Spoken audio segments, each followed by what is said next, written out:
ನಮೋ Siddhartha.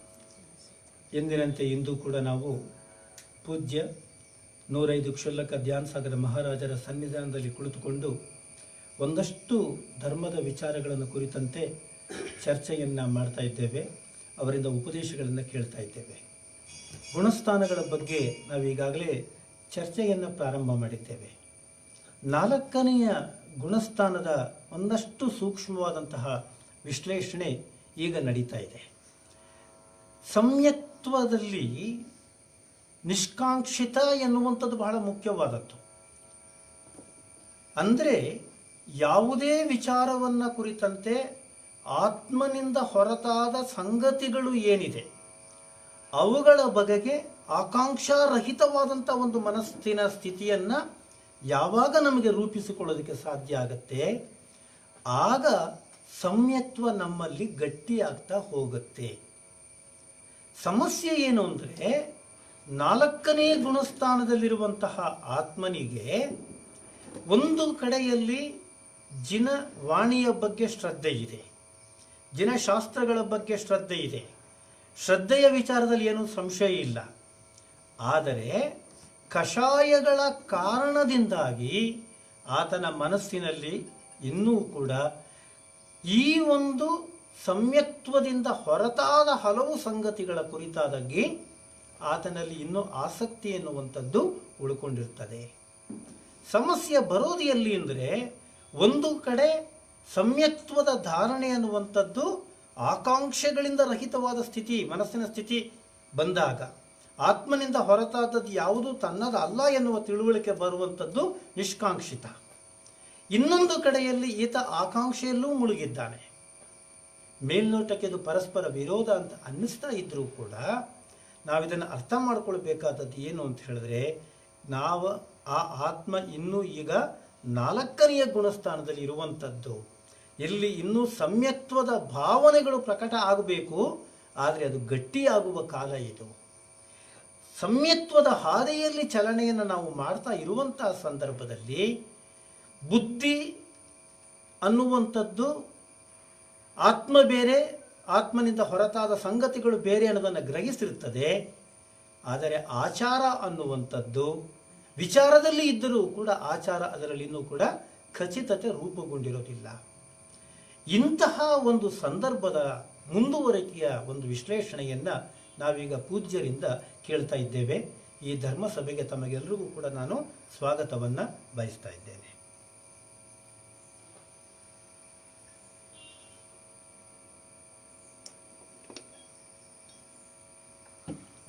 On नहीं किया, of किया है इधर.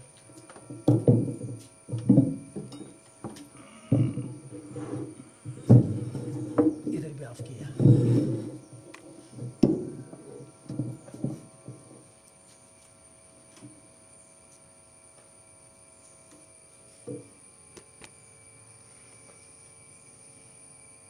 ओम नमः सिद्धेभ्यः. सम्यक दृष्टि जीव के तत्व श्रद्धान का 9 गाथाओं में आचार्य स्वामी कुमार मुनि कार्तिकेय अनुप्रेक्षा ग्रंथ के अंदर विवरण करते हुए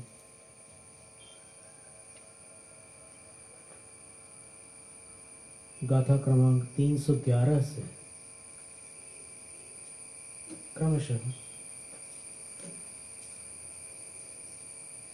सम्यक दृष्टि के श्रद्धान को प्रकट कर रहे हैं.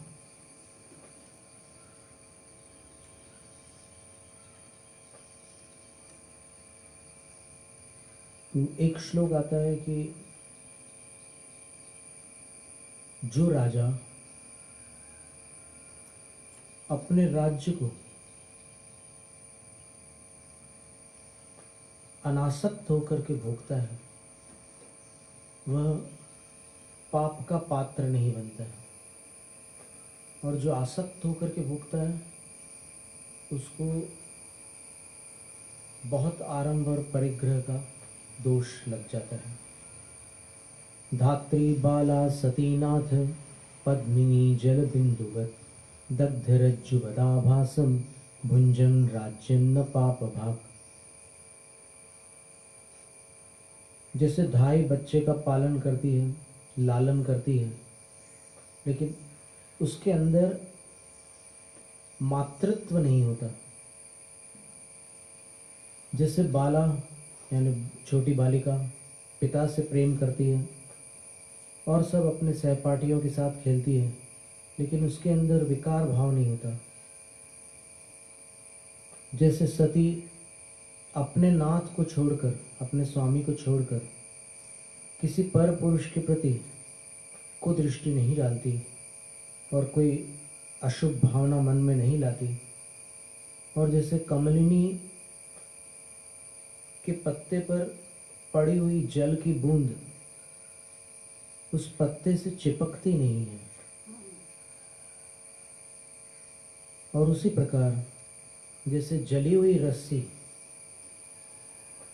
ये नारियल की जो रस्सी बनती है ना, वो जब जल जाती है तो वो आकार वैसा का वैसा रहता है, पर बांधने के काम नहीं आती। उसी प्रकार जो राजा अनासक्त होकर राज्य का भोग करते हैं वो दुर्गति के पात्र नहीं होते। बस यही स्थिति सम्यक दृष्टि जीव की होती है। अनंतानुबंधी कषाय के नष्ट हो जाने से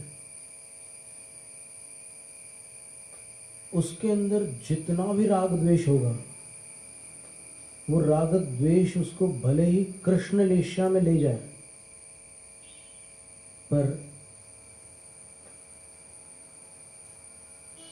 श्रद्धान की ऐसी अलौकिक महिमा है, सम्यक दृष्टि के, सम्यक दर्शन की ऐसी अद्भुत क्षमता है कि कृष्ण लेश्या में जाने पर भी, सर्वघाती अप्रत्याख्यानावरण कषाय के उदय से प्रभावित होने पर भी उसका सम्यक दर्शन उसको दुर्गति का पात्र नहीं बनने देता। क्योंकि सम्यक दर्शन के अंदर ये मान्यता है कि ये सब कुछ मेरे पास है, मैं इसका स्वामी हूं, लेकिन ये मेरे नहीं है।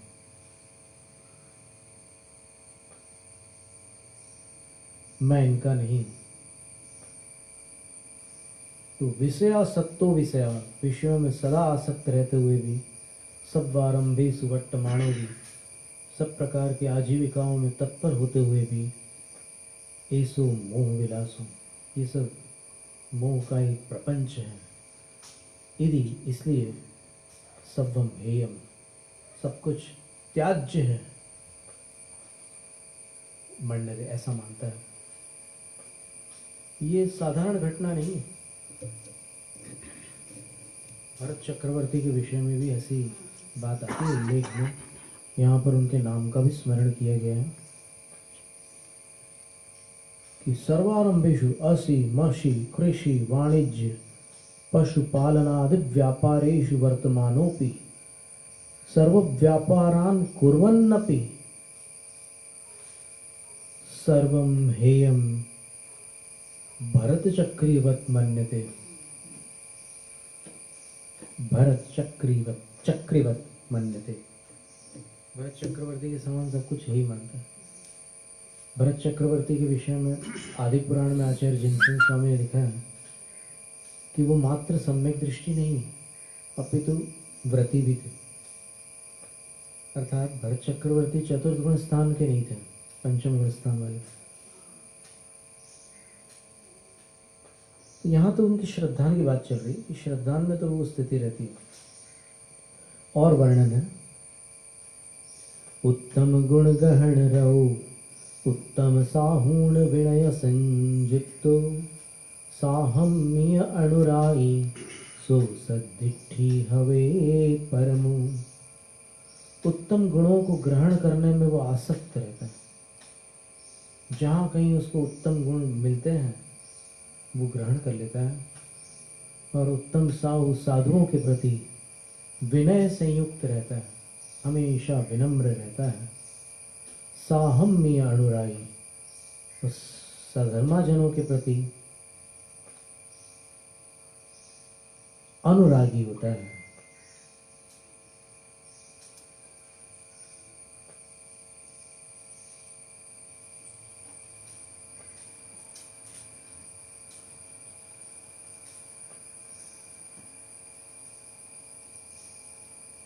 अपने जो समकक्ष जो सधर्मा जन होते हैं, यानी जिन भक्तों के प्रति उसको भरपूर अनुराग होता है, सो सद्दिट्ठी हवे परम, वो उत्तम सम्यक दृष्टि होता है जिसमें ये विशेषताएं पाई जाती है।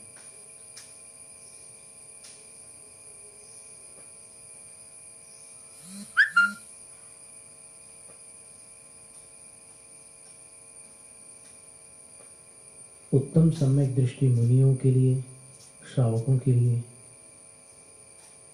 वह विनम्र रहता है और उनके गुणों में वह आसक्त रहता है, उनकी उसकी रुचि रहती है, उसमें अनुराग रखता है।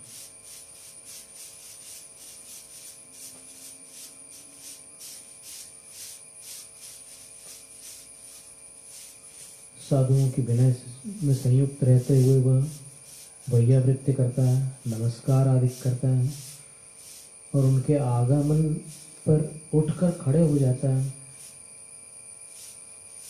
और उनको उच्चासन पर विराजमान करता है, उनके चरणों का प्रक्षालन आदि करता है, आदि आदि विनयों में वो तत्पर रहता है। दर्शन ज्ञान चारित्र की विनय और इनके धारकों की विनय में वो संलग्न रहता है। जैन धर्म के आराधक मनुष्यों के प्रति उसको अनुराग रहता है, उसकी ऐसी प्रीति रहती है जो अकृत्रिम स्नेह है, बनावटी स्नेह नहीं है, ऐसी प्रीति उसको होती है। अब इसके बाद एक विशेष बात है, आत्मा के विषय में कोई भी सम्यक दृष्टि जीव का श्रद्धान किस प्रकार का होता है उसका वर्णन कर रहे हैं। देह मिलियम पे जीवम नियनाण गुणेन मुणदिजो भिन्नम, जीव मिलियम पे देहम कंचुव सरिसम वियाणी। शरीर से मिले हुए जीव को जो अपने ज्ञान गुण से भिन्न जान लेता है, भिन्न जानता है। अब देखिए, आगम ज्ञान से उसने आत्मा का परिचय प्राप्त किया और वो परिचय जब उसका निजी ज्ञान बन गया, देखो उस परिचय को प्राप्त करने से उसका ज्ञान सम्यक बना था और अब वो सम्यक ज्ञान का स्वामी स्वयं हो गया, तो फिर अब यही कहा जाएगा कि वो अपने सम्यक ज्ञान से आत्मा को जानता है और उस ज्ञान का नाम शास्त्रों में भाव श्रुत ज्ञान, स्वसंवेदन ज्ञान, आत्मानुभूति, निजानुभव,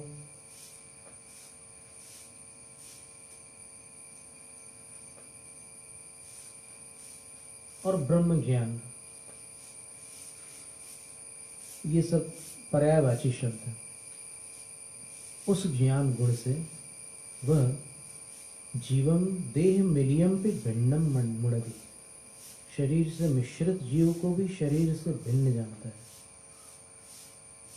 जैसे साइंटिस्ट लोग फलों में, पत्तियों में, दूध में और अन्य अन्य जल युक्त वस्तुओं में से जब एनालिसिस करते हैं, विश्लेषण करके देखते हैं कि इसमें कितने परसेंट वाटर है, तो वो केवल वाटर को देखते हैं,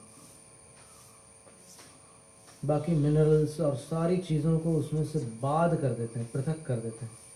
इसी तरह सम्यक दृष्टि जीव इस मिश्रण में से भी केवल जीव को भिन्न कर लेता है और उस जीव को इन सब से भिन्न जानता है, अर्थात ये पर है और जीव स्व है, ऐसा जानता है। और फिर जीव मिलियम पे देहम, और जीव से मिला हुआ जो शरीर है, अब देह से मिला जो जीव था उसको तो अपने स्वसंवेदन से भिन्न जाना, लेकिन अब जीव से मिला हुआ जो ये शरीर है उसको कैसा जानता है? ये बहुत सुंदर विवेचन है। दो अलग अलग बातें, बिल्कुल अलग अलग बातें हैं। पहली बात क्या है, देह से मिला हुआ जो जीव है उसको स्वसंवेदन से भिन्न जानता है, और अब जीव से मिला हुआ देह जो है उसको कैसा जानता है? तो बोले कंचुम सरिसम बियाणी, कुर्ते के समान जानते हैं। कुर्ता जानते हैं ना आप, पहनते ही हैं आप, बहुत से लोग कुर्ता पहनते हैं। एक वस्त्र होता है, कंचुक कहते हैं उसको, कुर्ता कहते हैं, उसके समान भिन्न जानता है। जैसे पहनने वाला और पहना हुआ दोनों अलग हैं। पहनने वाला मनुष्य है, पहना हुआ वस्त्र है, ये दोनों भिन्न हैं। उसी प्रकार जीव से मिला हुआ जो शरीर है, अर्थात पहनने वाले ने पहना हुआ जो वस्त्र है उसको वो भिन्न जानता है, और फिर ये शरीर को भिन्न जानता है। यो भव्य मनुते जानाति, जो भव्य जानता है, कम किसको? जीवन स्वात्मानम, जीव को, अपनी आत्मा को। देह मिलित अपि, शरीर से मिला हुआ है फिर भी। औदारिक आदि शरीर संयुक्त आत्मानम, औदारिक आदि शरीर से संयुक्त आत्मा को भी निज ज्ञान गुणेन, स्वकीय ज्ञान दर्शन गुणेन, भेद ज्ञानेन, स्वपर विवेचन ज्ञान गुणेन भिन्नम पृथक रूपम जानाति, अपने ज्ञान गुण से, अपने ज्ञान दर्शन गुण से, भेद ज्ञान से, स्वपर विवेचन ज्ञान गुण से। विवेचन का अर्थ होता है विवेचनम विवेकः, पृथक्करणम इत्यर्थः। विवेक कह लो, विवेचन कह लो, पृथक्करण कह लो, तीनों एकार्थक है। किससे किसको पृथक करना है? हे से उपादेय को पृथक करना है, निज से पर को पृथक करना है, इष्ट से अनिष्ट को पृथक करना है, हानिकारक से लाभकारक को पृथक करना है। इसको विवेक कहते हैं। तो अपने उस विवेक गुण से, यानी ज्ञान के अंदर एक विवेचन शक्ति होती है, अपन को सामान्यतः समझ में नहीं आती, पर विशेष स्थितियों में अपन उस शक्ति का प्रयोग भी करते हैं। जैसे आप भोजन कर रहे हैं और अंदर से गृह मंत्री का प्रश्न कानों में आता है, भी पायसा में, खीर में इलायची डली है कि नहीं डली है? वहां से आवाज आती है अंदर से, और आप तो उसके स्वाद में तल्लीन होकर के खा रहे हैं, आपका ध्यान भी नहीं है इलायची पे, आपको तो एक मिश्रित स्वाद का मजा आ रहा है। तब आप क्या करते हैं? उनके प्रश्न का उत्तर देने के लिए आप पल भर के लिए रुककर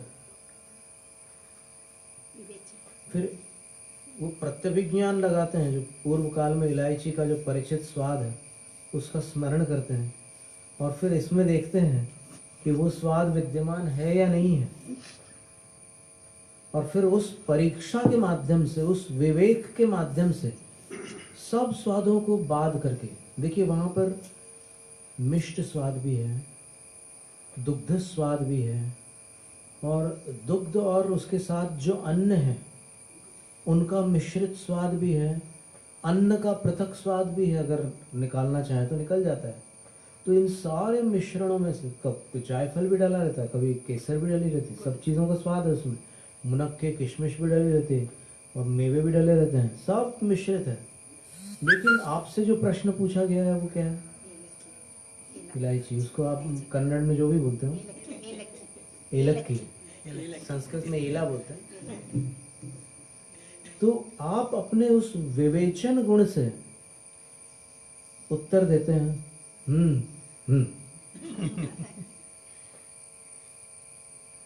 और एकदम शॉर्ट में देते हैं उत्तर।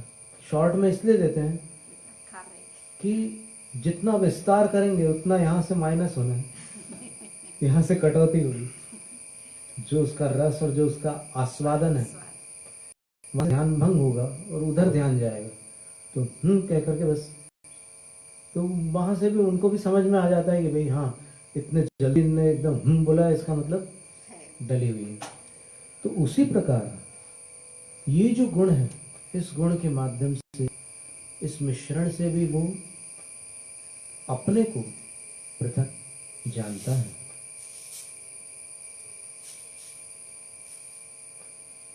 अभी पुनः और कहते हैं कि सम्यक दृष्टि जीव देहम शरीरम, जीव मिलितम अपि, शरीर को, देह को, वो जो जीव से मिला हुआ है उसको भी आत्मना सहितम अपि, अपने साथ है फिर भी कंचुक सदृशम विजानाति, कंचुक के सदृश जानता है। अर्थात रंग बिरंगे जो वस्त्र पहने जाते हैं मनुष्य के द्वारा, बस वस्त्र के समान जानता है इस शरीर को। वस्त्र पहनकर प्रतिदिन उतारे जाते हैं, इसको गर्भ में पहनकर मौत पे उतार देते, ये स्थिति है। भवारंभ में धारण करते हैं और भवांत में उतार देते हैं। ये सम्यक दृष्टि को ये बात पता रहती है। यथा शरीराश्रितम श्वेत पीत हरितारुण कृष्ण वर्ण कंचुक वस्त्रम भिन्नम पृथक, जिस तरह शरीर के आश्रित श्वेत पीत हरित अरुण यानी लाल और कृष्ण यानी काले वर्ण का जो कंचुक है, वस्त्र है, वो भिन्न है, पृथक है, तथा उसी तरह जीवाश्रितम, जीव के आश्रित औदारिक आदि नाम कर्मोत्पादित, औदारिक आदि नाम कर्मों से उत्पन्न किया गया पीतादि वर्णोपेत शरीरम, पीत आदि वर्णों से सहित जो शरीर है वह भिन्नम पृथक रूपम जानातीत्यर्थ, भिन्न है, पृथक रूप है, ऐसा वह जानता है। ये इसका अभिप्राय हुआ। तो अभी अपन ने आज इस गाथा का विवेचन जितना ग्रंथ में था उतना ही किया है। अन्य ग्रंथों के साथ अपन ने इसका तुलनात्मक विश्लेषण नहीं किया है, केवल जितना लिखित था उतना ही अपन ने समझा है, और उतना भी बहुत सुंदर वर्णन है। जैनम जयतु शासन।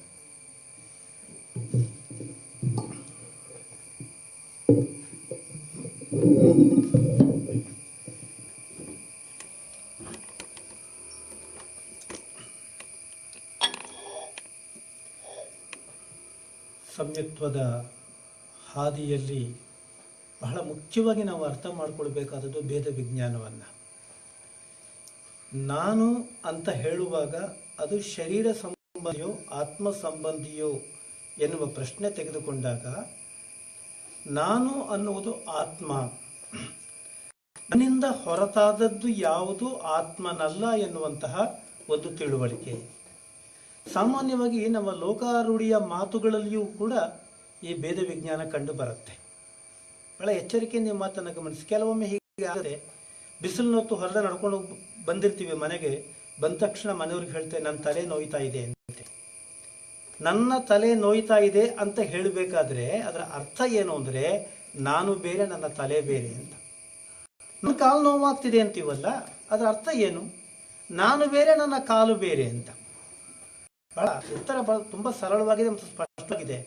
ದೇಹ ಬೇರೆ, ಶರೀರ ಬೇರೆ ಮತ್ತು ಆತ್ಮ ಬೇರೆ ಅನ್ನುವಂಥದ್ದು ನಮ್ಮ ಎಲ್ಲರ ಒಳಪ್ರಜ್ಞೆಯ ಒಳಗೆ ಇದೆ. ಆ ಒಳಪ್ರಜ್ಞೆಯಲ್ಲಿ ಇರುವಂತಹ ಆ ತಿಳುವಳಿಕೆಯ ಜ್ಞಾನ ಏನಿದೆ ಅದನ್ನು ನಾವು ಹೊರಗೆ ತೆಗೆದುಕೊಳ್ಳಬೇಕಾಗಿದೆ ಅಷ್ಟೇ. ಸಮ್ಯಕ್ ದೃಷ್ಟಿಯನ್ನು ಪಡೆದುಕೊಂಡಿರುವಂಥವನು, ಸಮ್ಯಕ್ ಜ್ಞಾನಿಯಾಗಿರುವಂಥವನಿಗೆ ತನ್ನ ಕರ್ಮದ ವಶದಿಂದಾಗಿ ಭೋಗೋಪಭೋಗಗಳು ಸಂಸಾರದಲ್ಲಿ ಲಭ್ಯ ಇರ್ತದೆ. ಭರತ ಚಕ್ರವರ್ತಿ ಪದವಿ ಬಂದದ್ದು ಕೂಡ ಭರತನಿಗೆ ಆತನ ಒಂದು ಕರ್ಮ ಕಾರಣದಿಂದಾಗಿಯೇ, ಪುಣ್ಯಕರ್ಮದ ಕಾರಣದಿಂದಾಗಿಯೇ. ಸಮ್ಯಕ್ ದೃಷ್ಟಿ ಜೀವ ಹೇಗಿರ್ತದೆ ಅಂತ ಹೇಳಿದ್ರೆ, ತನ್ನ ಬದುಕಿನಲ್ಲಿ ಏನೆಲ್ಲ ಸಂಭವಿಸಿದರೂ ಕೂಡ, ಕರ್ಮವಶದಿಂದಾಗಿ ಸಂಭವಿಸುವ ಪ್ರತಿಯೊಂದು ಘಟನೆಗಳನ್ನು ಕೂಡ ಆತ ಅನುಭವಿಸುತ್ತಾನೆಯೇ ಹೊರತಾಗಿ ಅದರೊಳಗೆ ತನ್ನನ್ನು ತಾನು ತೊಡಗಿಸಿಕೊಳ್ಳುವುದಿಲ್ಲ ಅಂತ. 96,000 ಜನ ಪತ್ನಿಯರು, ಷಟ್ಖಂಡಗಳ ಒಡೆತನ, ಚಕ್ರವರ್ತಿತ್ವ ಎಲ್ಲ ಇದ್ದ ನಂತರವೂ ಕೂಡ ಭರತ ಇದು ಎಲ್ಲವನ್ನು ತನ್ನ ಬದುಕಿನ ಭಾಗವಾಗಿ ಬಂದದ್ದನ್ನ ಅದು ಇರುವ ಹಾಗೆ ಸ್ವೀಕರಿಸ್ತಾ ಇದ್ದನೇ ಹೊರತಾಗಿ ಅದರ ಒಳಗೆ ತನ್ನನ್ನು ತಾನು ತೊಡಗಿಸಿಕೊಳ್ತಾ ಇರಲಿಲ್ಲ. ಹಾಗಾಗಿಯೇ ರತ್ನಾಕರ ಆ ಮಾತನ್ನ ಹೇಳಿದ್ದು, ಮಂಡೆ ಬೆಳೆದಿದೆ, ಮನಸ್ಸು ಬೋಳಾಗಿದೆ. ಚಕ್ರವರ್ತಿ ಪದವಿ ಇದೆ, ಹಾಗಾಗಿ ಅಂತರಂಗದಲ್ಲಿ ಏಕಾಂಗಿಯಾಗಿದ್ದಾನೆ. ಅರ್ಥಾತ್ ತನ್ನ ಪಾಪ ಅಥವಾ ಪುಣ್ಯ ಕರ್ಮದ ಬಲದಿಂದಾಗಿ ನಮ್ಮೆಲ್ಲರ ಬದುಕಿನಲ್ಲಿ ಏನೇನೆಲ್ಲ ಸಂಯೋಗಗಳು ಆಗ್ತಾ ಇರ್ತದೆಯೋ ಅದು ಈ ದೇಹಕ್ಕೆ ಸಂಬಂಧಪಟ್ಟ ಸಂಯೋಗಗಳು. ಅದಕ್ಕೂ ಮತ್ತು ಆತ್ಮನಿಗೂ ಯಾವ ಸಂಬಂಧವೂ ಇಲ್ಲ ಎನ್ನುವ ಸೂಕ್ಷ್ಮವನ್ನು ನಾವು ಯಾವಾಗ ಅರ್ಥ ಮಾಡ್ಕೊಂಡು ಬಿಡ್ತೇವೆ, ಆಗ ಭೇದ ವಿಜ್ಞಾನದ ಬಾಗಿಲು ನಮಗೆ ತೆರೆದುಕೊಳ್ತದೆ. ತತ್ವಾರ್ಥಗಳಲ್ಲಿ ಶ್ರದ್ಧೆಯನ್ನು ಪಡೆದುಕೊಳ್ಳುವುದು ಬೇರೆ. ಶ್ರದ್ಧೆ ಅನ್ನುವಂಥದ್ದು ಜ್ಞಾನಕ್ಕೆ ಪರಿವರ್ತನೆ ಆಗುವುದು ಬೇರೆ. ಜ್ಞಾನ ಅನ್ನುವಂಥದ್ದು ಆಚಾರಕ್ಕೆ ಪರಿವರ್ತನೆ ಆಗುವುದು ಬೇರೆ. ಇಲ್ಲಿ ಬೌದ್ಧಿಕವಾದ ರೀತಿಯಲ್ಲಿ ನಾನು ಭೇದ ವಿಜ್ಞಾನವನ್ನು ಗ್ರಹಿಸ್ತಾ ಇದ್ದೇನೆ. ನನಗೆ ತುಂಬ ಚೆನ್ನಾಗಿ ಗೊತ್ತಿದೆ, ನಾನು ವಸ್ತ್ರವನ್ನು ಧಾರಣೆ, ಶರೀರಕ್ಕೆ ವಸ್ತ್ರವನ್ನು ಹಾಕ್ತೇವೆ. ಇಲ್ಲಿ ಶರೀರ ಬೇರೆ ವಸ್ತ್ರ ಬೇರೆ ಅನ್ನೋದು ಸ್ಪಷ್ಟ. ಆದರೆ ಶರೀರಕ್ಕೆ ವಸ್ತ್ರ ಧಾರಣೆ ಆಗಿರೋದ್ರಿಂದಾಗಿ ಶರೀರ ಮತ್ತು ವಸ್ತ್ರ ನಡುವೆ ಅವಿನಾಭಾವ ಸಂಬಂಧ ನಮಗೆ ಕಾಣಿಸ್ತದೆ, ಅಂತಹ ಭ್ರಮೆ ಉಂಟಾಗುತ್ತೆ. ಆದರೆ ಒಮ್ಮೆ ಶರೀರದಿಂದ ವಸ್ತ್ರವನ್ನು ಕಳಿಸಿದಾಗ ಶರೀರಕ್ಕೂ ವಸ್ತ್ರಕ್ಕೂ ಯಾವ ಸಂಬಂಧವೂ ಇಲ್ಲ. ಒಮ್ಮೆ ನಾವು ವಸ್ತ್ರವನ್ನು ಶರೀರದಿಂದ ಬೇರ್ಪಡಿಸಿದಾಗ ವಸ್ತ್ರದಿಂದ ಶರೀರಕ್ಕೆ ಯಾವ ಸಂಬಂಧಗಳು ಇರೋದಿಲ್ಲ. ಹಾಗೆಯೇ ಆತ್ಮನಿಂದ ಶರೀರ ಬೇರ್ಪಟ್ಟಾಗ ಅಥವಾ ಶರೀರದಿಂದ ಆತ್ಮನನ್ನು ಬೇರ್ಪಡಿಸಿದಾಗ ಆತ್ಮ ಮತ್ತು ಶರೀರದ ನಡುವೆ ಯಾವ ಸಂಬಂಧಗಳು ಕೂಡ ಉಳಿದುಕೊಂಡಿರುವುದಿಲ್ಲ ಎನ್ನುವಂತಹ ರಹಸ್ಯವನ್ನ ನಾವು ಅದನ್ನು ಬೌದ್ಧಿಕವಾಗಿ ಎಲ್ಲಿಯ ತನಕ ಗ್ರಹಿಸ್ತಾ ಇರ್ತೇವೆ ಅಲ್ಲಿಯ ತನಕ ಅದು ಜ್ಞಾನ ಮಟ್ಟದಲ್ಲಿ ಮಾತ್ರ ಇರ್ತದೆ. ಯಾವಾಗ ಅದು ನಮ್ಮ ಅನುಭವಕ್ಕೆ ಬರುವುದಕ್ಕೆ ಪ್ರಾರಂಭ ಆಗುತ್ತೆ, ಸಮ್ಯಕ್ತ್ವದ ಹೊಳಹುಗಳು ಅಲ್ಲಿ ಕಾಣಿಸಿಕೊಳ್ಳುತ್ತದೆ ಎನ್ನುವಂತಹ ಆಶಯದ ಹಿನ್ನೆಲೆಯಲ್ಲಿ ಇವತ್ತಿನ ಧರ್ಮ ಸಭೆಯನ್ನ ನಾವಿಲ್ಲಿ ಮುಕ್ತಾಯಗೊಳಿಸ್ತಾ ಇದ್ದೇವೆ. ನಾಳೆ ನಾವೆಲ್ಲರ ಇದೇ ಧರ್ಮ ಸಭೆಯಲ್ಲಿ ಸೇರೋಣ. ನಮೋ ಸಿದ್ಧಾಣಂ ವರ್ಧತಾಂ ಜಿನಶಾಸನಂ.